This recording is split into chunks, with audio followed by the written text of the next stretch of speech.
pas pu vous saluer tout à l'heure, j'espère de pouvoir le faire. Alors, si vous avez une Bible, nous sommes à 1 Thessaloniciens chapitre 5. On verra les derniers versets du livre et du chapitre. Aujourd'hui, les versets 23 à 28. Alors, normalement, c'est à ce moment-là que je vous dis que normalement je prêche de la Bible 50-21. Aujourd'hui, ça sera dans le Louis II pour deux petites raisons. C'est juste dans deux petits passages, je préférais commencer à exprimer et quand on arrive là, je vais expliquer un peu plus sur ça. Mais donc, si ça vous aidera... Ou pas. Si ça vous aidera, on sera dans la version Louis II, si vous avez ça dans vos téléphones. Sinon, toutes les paroles seront sur l'écran. Voilà. Donc, enfin. Alors, est-ce qu'il faut mieux que je coupe? Non, c'est bon. Ok. Enfin, nous arrivons au... donc, je recommence. Donc, on est dans cette série « Ayez confiance ». Et confiance, donc c'est une série basée, on va verset par verset, dans les deux livres que l'apôtre Paul a écrit à l'église de Thessalonique. Donc, il en a écrit deux. On arrive à la fin du premier épître. Et donc, la semaine prochaine, forcément, on va commencer la deuxième épître. Donc, ça s'appelle « Ayez confiance ». Pourquoi? On a vu tout au début que Paul, avec Sylvain ou Silas et Timothée, ils ont commencé cette église et en très peu de temps, ils ont dû fuir. Il y avait trop d'épreuves, de persécutions même, et c'était dangereux pour eux de rester. Donc ils ont dû partir, ils ont laissé une église naissante, mais remplie de jeunes chrétiens dans la foi. Et donc cette lettre était vraiment destinée à aider des gens avec des doutes, des gens qui avaient du mal à voir comment Dieu allait prendre soin d'eux, surtout dans la future. On voit beaucoup de choses, beaucoup de doutes, beaucoup de thèmes liés au futur dans ces deux livres. Et on a vu pas mal déjà sur le retour de Jésus-Christ. Donc ça c'est un thème très important dans cette série. Donc enfin, nous arrivons au dernier verset de 1 Thessaloniciens. Je vous avoue, parfois, il peut être compliqué, ça peut être un défi dans une prédication de couvrir la conclusion d'une épître. Pourquoi? Parce que souvent c'est Paul, mais ça peut être Pierre ou Jean, ils ont écrit des choses très profondes, très importantes. À la fin, ils essaient de résumer un peu et même dire « Salut ». J'espère qu'on va vous voir un jour bientôt. Dans une lettre, Paul a dit que quelqu'un amène le manteau que j'ai oublié. Donc il y a des choses un peu éparpillées. Et je vous ai dit ça la semaine dernière. Et donc, parfois, il est facile de rater quand même des choses importantes dans une conclusion. La semaine dernière, nous avons commencé la conclusion de Paul, où il avait commencé de résumer et finaliser ses derniers souhaits, ses derniers messages de sagesse à ce groupe de gens bien-aimés. Alors, si toute la conclusion de cet épître commence au verset 12 et se termine au verset 28, j'avais un grand défi devant moi pour bien partager et prêcher la fin du chapitre. Car ça fait énormément de versets. Je ne voulais pas vous faire une prédication 12 à 28. Pour moi, c'est difficile de survoler. J'aime pas trop de survoler des passages. Parce que souvent, on peut rater des richesses. Et je ne veux pas que vous ratiez des richesses dans des versets. Et donc, ce que j'ai fait la semaine dernière, j'ai coupé sa conclusion en deux selon le contexte des choses. Selon ce que Paul essayait de partager à la fin. J'ai coupé sa conclusion en deux, mais pas avec des tranches égales. La semaine dernière, nous avons couvert les versets 12 à 22, donc une grande tranche de fromage, si vous voulez. Tandis qu'aujourd'hui, nous n'aurons que les versets 23 à 28. D'accord? Donc, mais ça fera toute la conclusion de Paul pour cette première épître. Aujourd'hui sera la fin. Avec l'inspiration du Saint-Esprit et avec son stylo dans sa main, Amen. Paul va achever, il complétera la tâche devant lui, d'écrire à cette Église naissante afin de les encourager de continuer, de grandir dans la grâce de Dieu. Ce n'était pas comme un dernier testament. Dans certaines écritures de Paul, nous pouvons constater une attitude différente, car il savait que la fin s'approchait.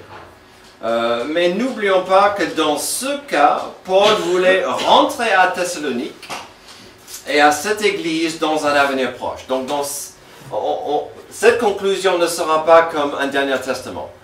Il avait un plan, il voulait revenir et quand même compléter ce qu'il a commencé avec eux. Donc, ça ne sera pas une conclusion comme on voit souvent dans ce qu'il écrit. Dans ce cas, sachant que Paul avait un projet de revenir, de rentrer à Thessalonique, que dire? Comment terminer une lettre importante à un groupe de gens bien-aimés? Un groupe de jeunes chrétiens dans la foi, mais plein d'espoir et potentiel. C'est simple. C'est simple comment on le fait. Paul terminera avec une demande que ces gens fassent 3 choses. Il va terminer avec cette demande. Est-ce que vous pourriez faire 3 choses? Il demandera la pratique de 3 valeurs précieuses. Il va encourager la présentation ou même la preuve de 3 attitudes, 3 actions capitales. Ces choses restent applicables à nous aujourd'hui, bien sûr. Ces choses seront-elles faciles à faire ou à appliquer? C'est pourquoi j'ai ajouté ça en bas. On verra les 3 choses. Ces 3 choses sont applicables à nous, c'est à nous de les suivre. Est-ce que ça sera facile pour nous d'en faire? À voir. À voir. Peu importe votre âge, peu importe votre histoire avec Dieu ou dans l'Église, peu importe votre niveau de maturité spirituelle, que vous soyez baptisé récemment, ou ça fait un moment, que vous soyez baptisé ou pas, nous pouvons tous apprendre certaines valeurs aujourd'hui qui pourraient nous aider à avancer la lumière de Dieu dans ce monde obscur. Et donc ces 3 valeurs, ces 3 choses que Paul va demander, sont des choses qui peuvent nous aider à avancer, à faire la volonté de Dieu dans ce monde. Alors, bien sûr, ces 3 choses tourneront autour de Dieu.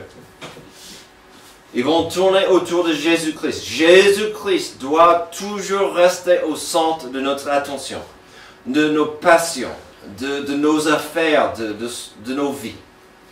Et ce n'est pas toujours facile, bien entendu, de garder Jésus au centre de la vie. Mais Paul le savait, et c'est pourquoi il a terminé son épître comme nous allons voir tout à l'heure. C'est-à-dire, avec nous en train de fixer notre attention sur Jésus-Christ, le Rédempteur.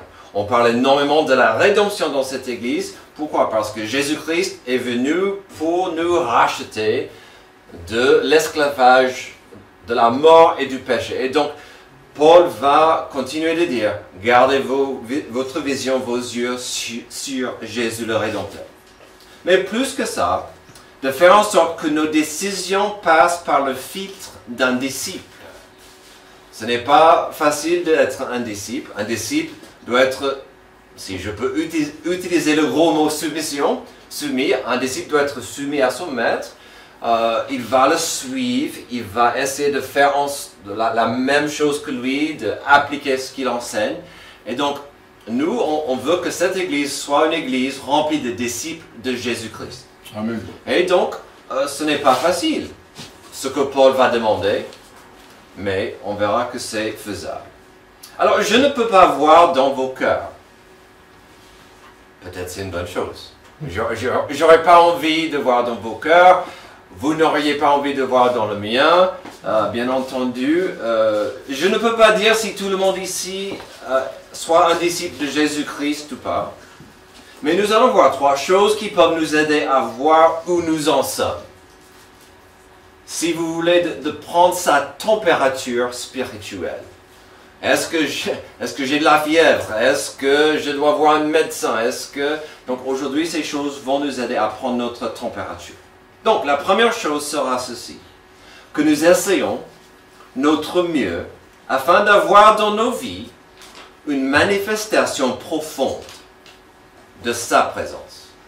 Une manifestation profonde de la présence de Dieu. Verset 23, que le Dieu de paix vous sanctifie lui-même tout entier, et que tout votre être, l'esprit, l'âme et le corps, soit conservé irrépréhensible lors de l'avènement de notre Seigneur Jésus-Christ.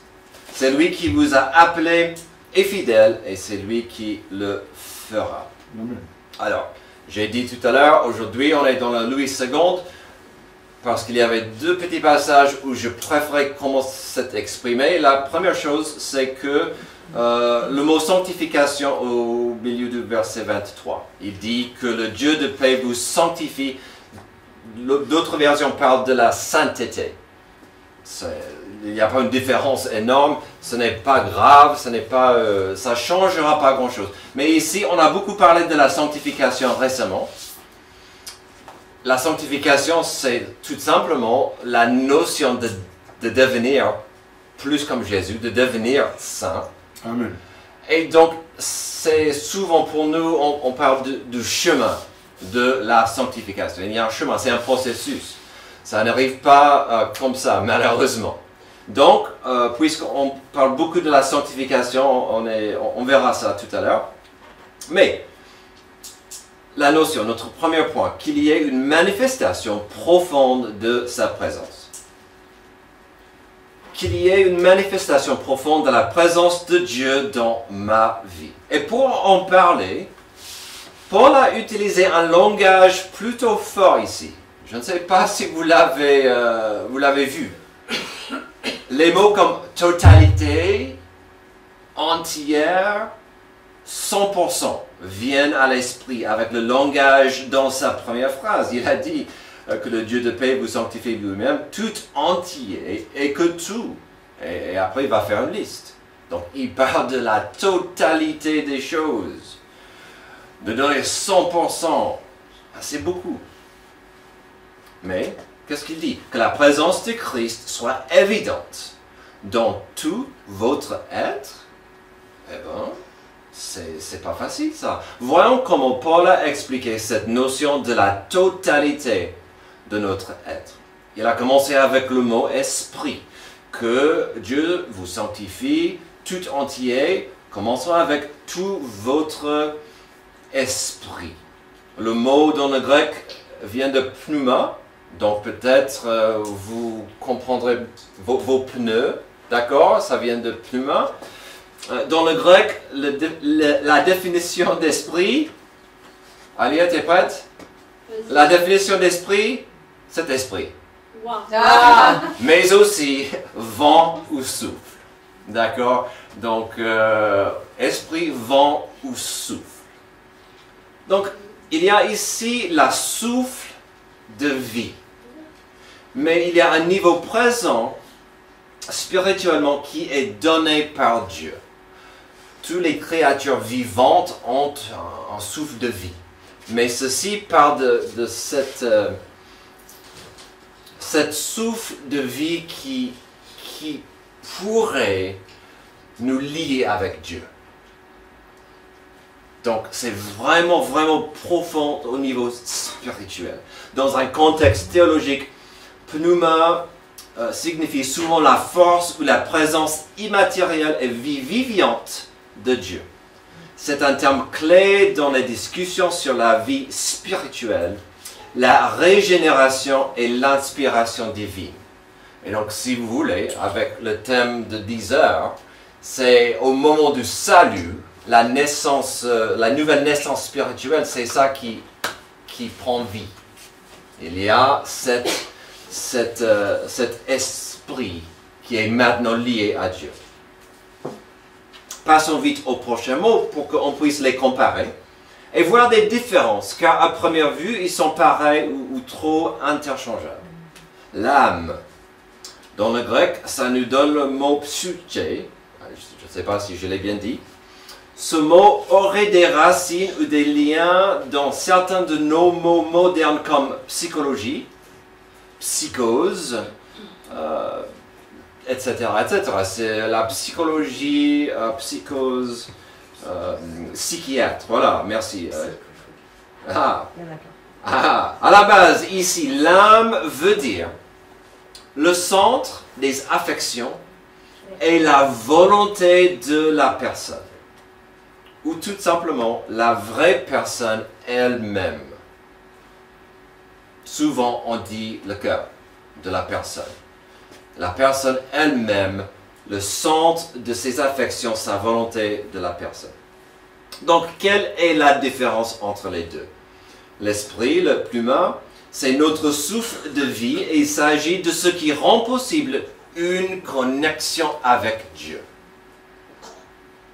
L'âme est similaire, mais c'est plus personnel à la personne. C'est vraiment qui vous êtes à jamais pour l'éternité. Mais vous pouvez rester, la personne pourrait rester déconnectée et pas dans ce lien avec Dieu, avec ce deuxième mot. Donc ça, c'est la grande différence.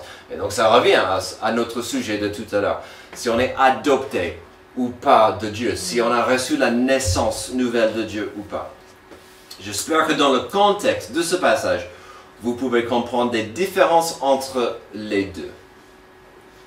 Certes, il y a des parallèles et des similarités, mais il y a tout de même des différences importantes. Puis, Paul a quand même ajouté une troisième chose. Un troisième élément qui en est lié et nécessaire à la sanctification. Il a ajouté le corps à Tessué. A-t-il choisi l'ordre des trois choses au hasard? Ou est-ce que la liste est composée comme cela exprès? À mon avis, cet effet exprès est important pour plusieurs raisons. Si nous prenons le deuxième mot, tout le monde, l'âme, tout le monde a son âme est éternelle, c'est la personne, le centre de sa volonté. Cette âme est éternelle, au moment de la mort physique, cette âme va quelque part, avec Dieu ou pas, enfer ou au ciel, d'accord? Amen. Mais, le premier, c'est ce qui devient vivante au moment du salut. Et ça nous donne ce lien avec Dieu. Amen. Et cette amitié de paix avec Dieu. Et donc, finalement, ces deux sont, on peut parler séparés, ils sont tellement capitales ensemble, ces deux valeurs, ces deux choses. Mais il y a le troisième, le corps. C'est important que Paul ait ajouté le corps. Nous vivons dans des corps maudits par le péché, mais aussi maudits par notre nature pécheresse. C'est pourquoi Paul écrivait énormément sur la notion de devenir des sacrifices vivants, de crucifier nos désirs charnels. C'est pourquoi il a tellement parlé de l'importance de rendre nos corps à Dieu. Surtout les enfants adoptifs de Dieu doivent rendre leur corps à Dieu pour son service.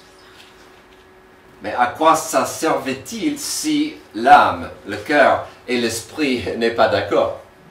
Donc tout est lié, tout va ensemble. Mais c'est très très important de voir toutes ces choses ensemble.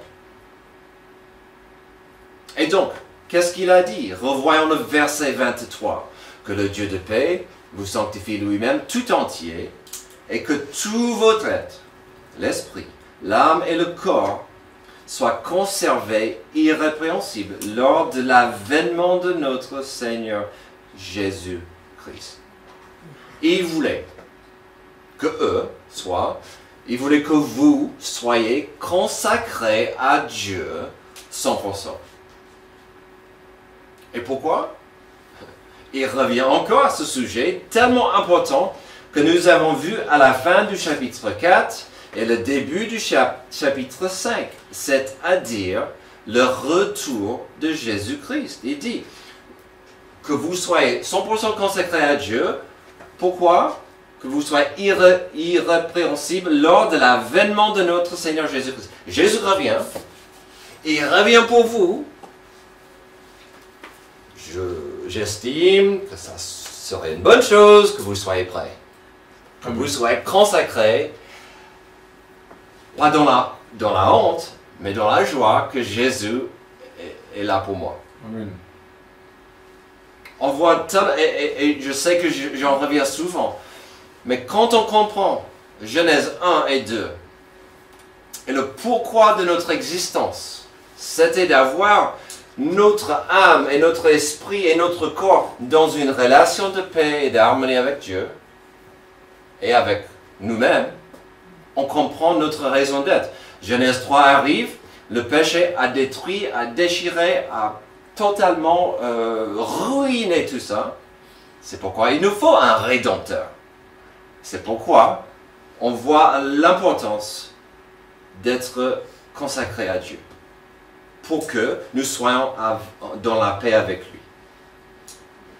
Avant de terminer notre premier point, permettez-moi de vous rappeler d'un passage important, quelques versets primordiaux qui en sont liés à notre passage. À mon avis, pas mal de vous ont déjà pensé à notre poteau de l'amour au carré, une des valeurs capitales de notre Église, qui vient de Matthieu 22. Voilà, ça c'est notre but. Le but de notre Église, comme j'ai dit tout à l'heure, d'être des disciples de Jésus. Donc, notre but c'est de faire et de former des disciples de Jésus. On est tous dans cette Église sur ce chemin. Je dois être formé, moi, chaque jour. Mais aussi, je dois m'intéresser à former d'autres personnes, à me joindre, de devenir un disciple. Comment ça se fait? Pour nous, c'est avec ces trois poteaux. L'amour pour Dieu, un amour très profond, vertical, et un amour pratique, horizontal. Même chose, fidélité à Dieu, fidélité à mon Église, à mes frères et mes sœurs, et le service. Je ne vais pas prêcher sur ces deux poteaux, mais notre premier poteau, à mon avis, qui est le plus important, qui tient les deux autres, vient de Matthieu 22. Ce que Jésus a dit, c'est la fondation de toute la parole de Dieu. Dans le contexte, si vous ne le connaissez pas, quelqu'un essaie de piéger Jésus. Jésus, quel est le verset, la loi le plus important dans toute la parole? Et Jésus dit, ça c'est simple. Ce n'est pas si difficile que ça. Matthieu 22, Maître, quel est le plus grand commandement de la loi? Jésus lui répondit, tu aimeras le Seigneur ton Dieu. Et on voit encore des mots de totalité. De tout ton cœur, de toute ton âme et de toute ta pensée. C'est le premier et le plus grand commandement. Voici le second, qui lui est semblable. Tu aimeras ton prochain comme toi-même. C'est simple à dire. J'avoue, pas toujours simple à pratiquer. Mais j'ai mon défi pour le jour. À moi. Amen. Ok? Là, Jésus parlait de l'amour. Et l'importance de l'amour profond et pratique que Dieu veut voir de nous. Dans notre passage, Paul a utilisé la même notion, mais pour lui, c'était la sanctification. Paul a pris la même formule pour nous appliquer à la sanctification. Mais il s'agit des mêmes éléments. La totalité de notre âme, de nos corps, de notre esprit. Terminons notre premier point, le petit passage avec le verset 24, car il nous donne un rappel important sur la sanctification. Verset 24, c'est lui qui vous a appelé est fidèle, et c'est lui qui le fera. Il parle de la sanctification. Tout à l'heure, j'ai dit, est-ce que c'est simple? Non. Est-ce que c'est possible? Si je reste attentif et dans l'écoute, oui, soumis à Dieu, je peux avancer dans la sanctification. Est-ce que c'est facile? Est-ce que c'est automatique? Pas du tout. Mais qui en est l'auteur de la sanctification? Qui reçoit la gloire quand on grandit et on avance dans la croissance de la grâce de Dieu? Que dit le verset 24? C'est lui qui vous a appelé est fidèle, et c'est lui qui le fera. Pour l'enfant adoptif de Dieu, qui vous a appelé? Dieu le Père. Qui vous a adopté? Dieu le Père. Pour la personne qui a reçu la nouvelle naissance spirituelle, qui vous a choisi? Nos bonnes œuvres et nos vies sont censées donner gloire à une personne, Dieu le Père. Si Dieu vous a appelé, sachez qu'il est fidèle. Si Dieu est fidèle, il est capable à vous aider à grandir et devenir plus comme Jésus pour sa gloire. Amen. Qui s'appelle la sanctification. Avant d'avancer, permettez-moi de vous montrer un petit verset de Philippiens 1 qui m'a tant rappelé de notre verset de 24. Philippiens 1:6. Oui, je l'ai mis ensemble. Parce qu'aux Philippiens, il parlait de la sanctification. C'est le même contexte. Je suis persuadé que celui qui a commencé en vous cette bonne œuvre la rendra parfaite pour le jour de Jésus-Christ. Donc il revient au retour de Jésus. Et l'importance d'être dans l'écoute de Dieu. Alors revenons à notre passage et la belle conclusion de cette lettre. Paul l'a terminé avec quelques preuves, quelques manifestations pratiques que l'on devrait voir si on veut faire une différence dans ce monde. Il n'a pas mentionné l'importance de parler en langue, il n'a pas terminé avec la notion de faire des miracles. D'abord, il a simplement dit combien il est important que nous ayons une manifestation profonde de la présence de Jésus dans nos vies. Âme, esprit et corps. Ensuite, on peut faire une différence dans ce monde quand il y a une manifestation pratique de son amour. Verset 25. Frères, priez pour nous.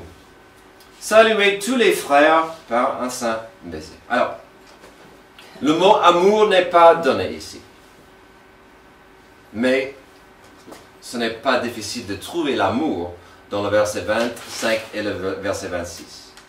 Il y a quelques minutes, nous avons parlé du passage qui nous rappelle de l'importance de l'amour au carré, à Dieu et pour son prochain. Dans nos deux versets ici, nous n'avons pas une longue liste, une description exhaustive d'un amour pour son prochain. Mais ce que Paul a dit, c'était magnifique. N'oubliez pas qu'ils étaient séparés de l'Église. Donc Paul, Silas et Timothée, les fondateurs de l'Église, ils étaient séparés de l'Église. Même si Paul avait le désir et un projet de revenir voir l'Église, tout le monde à l'époque devait se contenter avec des lettres, des messages à l'ancien. Alors ici, que pouvait Paul dire à ces jeunes chrétiens vis-à-vis de lui et son équipe? Que pouvait-il, Paul, exprimer à cette église naissante par rapport à lui et Silas et Timothée? Quel était son souhait? Car ils étaient des bébés chrétiens. Que pouvait-il dire pour dire, j'aimerais que vous manifestiez un amour pour nous. J'aimerais voir un amour de votre part à nous. Qu'est-ce qu'il pouvait dire? Pas grand-chose, sauf priez pour nous. Priez pour nous. Ça, il pouvait faire. Il pouvait faire. Et donc, il dit, prie pour nous.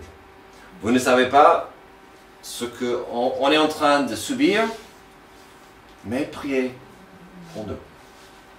Ça, c'est une preuve.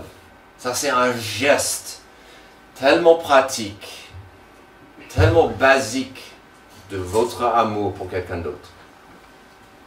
si vous allez à Dieu et dire, Dieu, je t'amène un tel devant toi. Je veux que tu bénisses cette personne. Je prie pour cette personne. Peut-être cette personne a un problème. Peut-être cette personne passe par une épreuve. Peut-être cette personne a des doutes, des problèmes de santé. Quel amour, quel geste d'amour de dire, Dieu, je veux que tu agisses dans la vie de cette personne. Et peut-être, tu ne sais même pas des problèmes, des soucis, des épreuves, mais Dieu le sait. Et donc, il dit, prie. Prie pour nous. Et est-ce qu'il y a quelque chose de plus simple et plus belle que de prier simplement la volonté de Dieu pour quelqu'un? C'est magnifique ça. De dire, Dieu, je prie pour un tel, que ta volonté soit faite dans leur vie. Ça pourrait vous changer. Il n'y a pas de promesse que ça va changer la personne pour qui vous priez, mais au moins ça va vous changer. Amen. Dans un moment pénible de ma vie, où j'avais du mal à pardonner quelqu'un qui m'a tant blessé, Dieu m'a dit, et est-ce que tu pries pour lui? Est-ce que tu pries ma volonté pour lui? Chose que j'ai commencé à faire. Et ça a changé ma vie, mon attitude, mon cœur. C'est un petit geste d'amour si vous pouvez prier la volonté de Dieu pour quelqu'un. Si vous ne pouvez pas prier la volonté de Dieu pour quelqu'un, ça montre aussi que peut-être il y a un problème chez vous. Ensuite, Paul a suggéré une astuce pour que l'amour fraternel dans l'Église agrandisse. Il a dit saluer tous les frères par un saint baiser. Alors, une autre raison pour laquelle j'ai pris le Louis II, ça dit frère, tandis que d'autres versions disent frères et sœurs. Dans le langage originel, c'est frère, mais c'est vraiment la famille. Frère, la famille spirituelle. Donc, pour garder simple, j'ai pris ça, mais ce qui est important, c'est que vous saluez dans l'amour les frères et les sœurs autour de vous, par un saint baiser. Alors, pourquoi ceci est important et pourquoi je veux en parler? D'abord, commençons avec la première phrase, saluez tous les frères. Il y a pas mal de niveaux ici. Déjà, la notion frère, c'est homme ou femme. D'accord? Donc, Paul voulait que cet amour, cette fraternité touche les hommes et les femmes. Tout le monde avait droit à cette salutation, à cet amour, peu importe leur niveau dans la société. N'oubliez pas, à l'époque, il y avait des esclaves. Il y avait des riches, il y avait le moyen classe, il y avait même des esclaves dans des églises. Ici, on voit un petit rappel. Tout le monde est égaux au pied de la croix, dans l'église. Vous avez tous droit à cet amour. Les riches, les pauvres, les hommes, les femmes.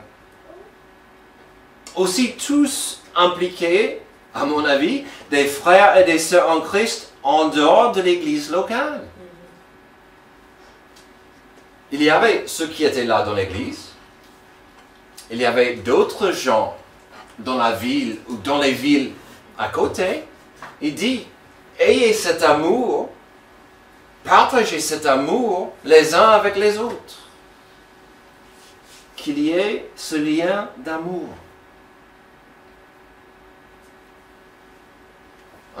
Un saint baiser. À l'époque aussi, il y avait ceci. Il y avait certains groupes de gens qui pratiquaient ce qu'on appellerait aujourd'hui le bisou. Et même en France, le bisou est différent par rapport à la région. dans les environs, certaines parties du sud, au moins 4. J'ai vu parfois 3, mais souvent c'est 4.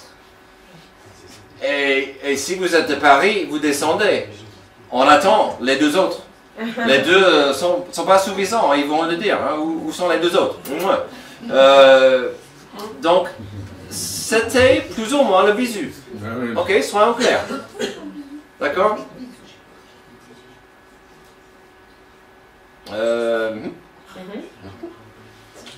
Il y avait 2 choses à saisir ici. Ce n'étaient pas toutes les cultures et les peuples qui le faisaient. Comprenez ça. Il n'y avait pas toutes les cultures qui le faisaient. Donc c'était un peu territorial, un peu dans le cliché de garder des ethnicités séparées. Mais ici, Paul est clair. Des Juifs vont donner un bisou aux Grecs. Des Romains feront pareil avec des Africains. Et n'oublions pas que dans des villes comme Thessalonique, il y avait des gens de chaque nation et de multiples cultures. Et dans la culture de l'époque, tout le monde n'était pas égal dans ce monde-là. Et donc, il dit, vous allez vous comporter comme des frères et des sœurs avec un bisou saint. L'autre chose merveilleuse sur ce verset, c'est le mot saint. Paul est en train de dire que malgré vos langues différentes, malgré vos cultures diverses, malgré vos arrière-plans multiples, un simple geste d'affection peut devenir un geste saint. Un simple geste de salutation peut devenir consacré à l'amour fraternel. Un simple geste de civilité, comme un bisou, peut devenir un geste, si j'ose le dire, un geste sanctifié. Ce n'est pas juste un « coucou, comment ça va ?» mais une salutation d'amour, parce qu'on est frères et sœurs. Et n'oublions pas, un simple bisou peut se faire quasiment n'importe où, avec n'importe qui, n'importe quand. On peut le faire même avec zéro émotion. Vous l'avez fait, vous l'avez vu. Zéro admiration ou même zéro affection pour la personne. Et c'est pas grave, surtout si on ne se connaît pas. Mais malheureusement, ça peut se faire entre frères et sœurs. Un bisou, foi, avec zéro affection. Avec aucun amour.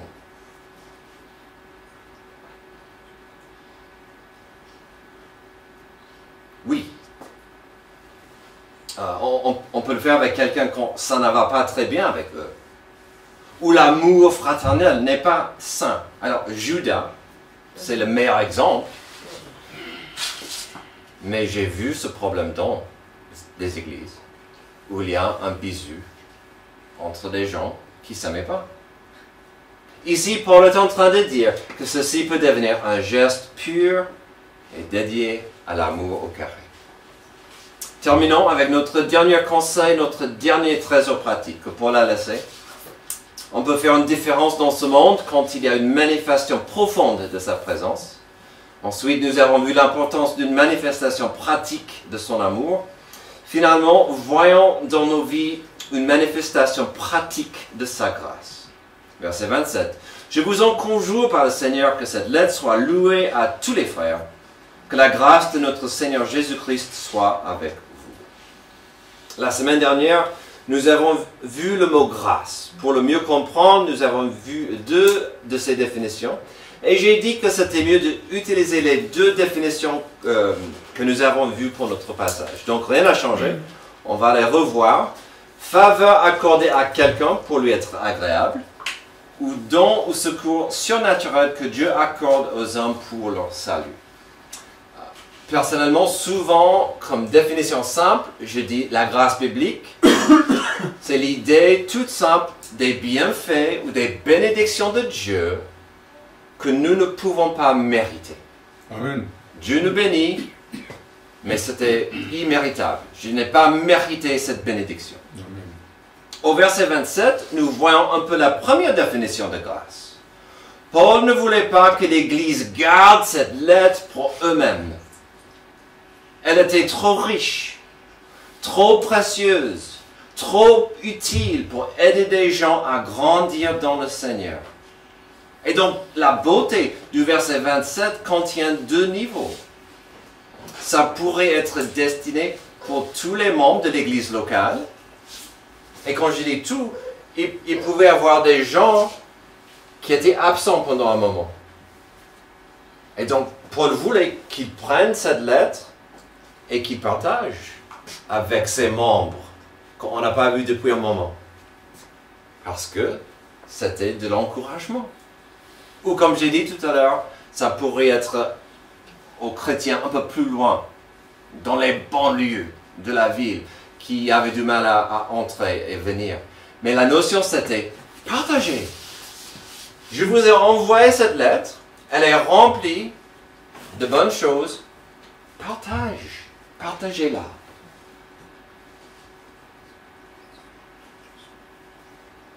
Le deuxième niveau de ce verset, c'est que ça soit partagé avec d'autres croyants, d'autres églises dans la région. Au lieu de garder ce trésor égoïstiquement pour eux-mêmes, il voulait qu'ils comprennent qu'ils avaient la responsabilité de partager le pain de vie qu'ils avaient. J'espère que ça devrait nous rappeler de quelque chose. On a cette responsabilité nous-mêmes de partager le pain de vie avec d'autres gens qui en ont besoin. Au moins de prier, mais en plus, partager la parole avec eux. En parlant de la grâce, Paul a terminé avec ceci au verset 28. Que la grâce de notre Seigneur Jésus-Christ soit avec vous. Il savait bien que la grâce était et serait avec eux. C'était plutôt une bénédiction, une prière pour eux. Dans des moments durs, pendant des épreuves, dans une période de doute, est-ce qu'il y a un rappel plus magnifique que d'entendre que moi, de ma position ici, je ne veux rien plus pour toi que la grâce de Dieu. Ça, c'est un peu comme de prier pour quelqu'un, de dire que la grâce de Dieu vous touche, que la grâce de Dieu te bénisse. C'est magnifique. Quel amour. Pour terminer sa lettre, pour terminer sa grande épître, remplie de sagesse, d'enseignement et d'encouragement, il est intéressant de voir que Paul a quand même fait un rappel à ces gens. Qu'ils avaient des responsabilités s'ils voulaient grandir et arriver à glorifier leur Sauveur. Il voulait qu'il y ait de l'évidence, même la preuve de la présence de l'amour, la présence de Dieu, l'amour de Dieu et la grâce de Dieu dans leur vie. Je vais terminer avec cette prédication avec notre fraisier. Je sais que j'en parle souvent, mais il m'a enseigné tellement de choses au fil des années que nous l'avons. Et nous l'avons depuis 14 ans maintenant. Si chaque été on veut des bonnes et des belles fraises, il doit y avoir la présence du jardinier pour toute la plante. Il faut que la personne soit là pour prendre soin, d'être présent, de chasser les bêtes, les bestioles, d'enlever des mauvaises herbes. On ne peut pas juste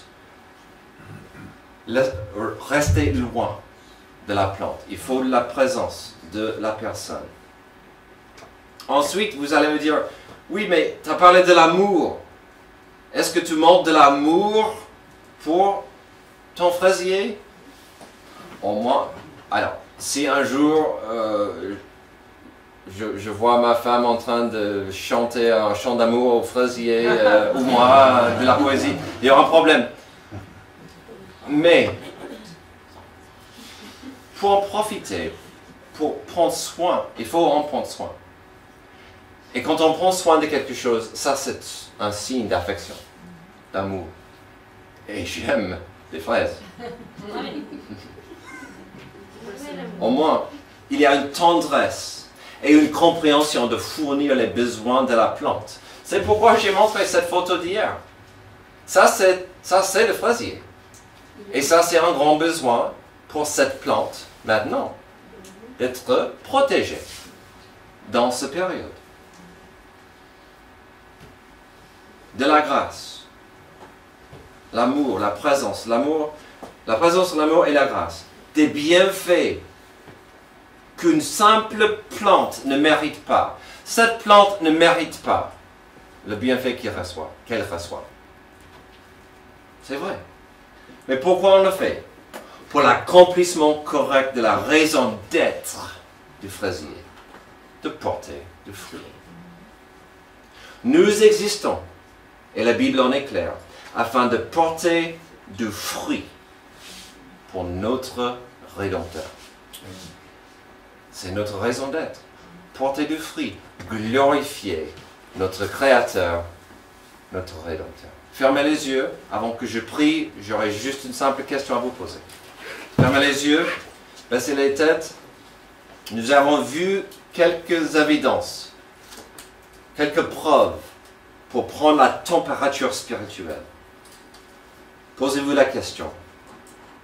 Où est-ce que je suis dans ma vie avec la grâce, la présence, l'amour? Est-ce que je laisse Dieu travailler dans mon cœur? Prions. Merci Dieu pour ce passage, pour comment Paul l'a terminé. Aide-nous à comprendre l'importance de ces trois choses que nous avons vues et l'importance de les appliquer dans nos vies. Aide-nous à agir au besoin. C'est dans le nom de Jésus que j'ai prié. Amen. Amen. Levez-vous.